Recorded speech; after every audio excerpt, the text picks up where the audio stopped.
नमस्कार मंडळी, काय करताय तुम्ही सगळी? आता श्रावण महिना सुरू झाला. आता मटन चिकन खायचं नाही, तर मी आज काय बनवते, पनीर बनवते. तर मी छोटासा मिनी ब्लॉग बनवला आहे, तर तुम्ही बघा. मी एका झटपट दाखवते की काय काय कशी कशी बनवते. हा, थांबा जरा दाखवते, एकच मिनिट. आता मी कढईत तेल वतलेलं आहे. तुम्हाला जेवढं पाहिजे तेवढं घालू शकता. मी माझ्या मनाने टाकलेलं. आता त्यामध्ये हे पेस्ट करून ठेवल्या, ती पेस्ट घालायची. यात आहे कांदा, टॅमॅटो, लसूण, आलंचा थोडासा तुकडा, एकदम छोटासा तुकडा, आणि कोथिंबीर.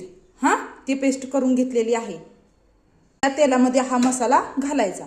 हा, तेल गरम झालेलं आहे. तेल चांगलाच गरम झालेला आहे. बघा कसा घालते. चांगली फोडणी बसणार आहे जोरातच. हा, जरा गॅस कमी करायचा, नाहीतर येईल तोंडावर सगळं. काय काळजी घ्यायची, नाहीतर व्हिडिओच्या नादात तोंड बाजून घ्यायशीला बाबांनो. चला दाखवते तुम्हाला. आता हे मसाला मी घातलाय त्यात. हा, मसाला असा चांगला भाजायचा तेलात. तसा कलर येतो, तेल सुटेपर्यंत चांगला भाजायचा मस्त.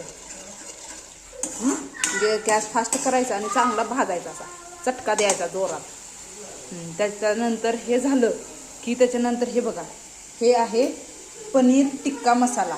तो मसाला जरासं दूध घालायचं आणि कन्सिस्टन्सी कशी पाहिजे तुम्हाला तशी करायची. जास्त पातळ नाही, जास्त घट्ट नाही, अशी ठेवायची आणि मिक्स करून ठेवायची. आणि हा मसाला चांगला भाजला की मग हे त्यात ओतायचं. काय, थांबा तुम्हाला अजून सांगते व्यवस्थित. तर असा भाजून झाल्यानंतर पनीर टिक्का मसाला हा होता तो यात घालायचा. मी घालून टाकला तो.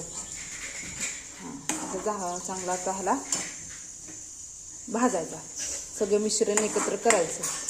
असं हे पण मसाला चांगला भाजायचा. मस्त असा कलर येऊ द्यायचा.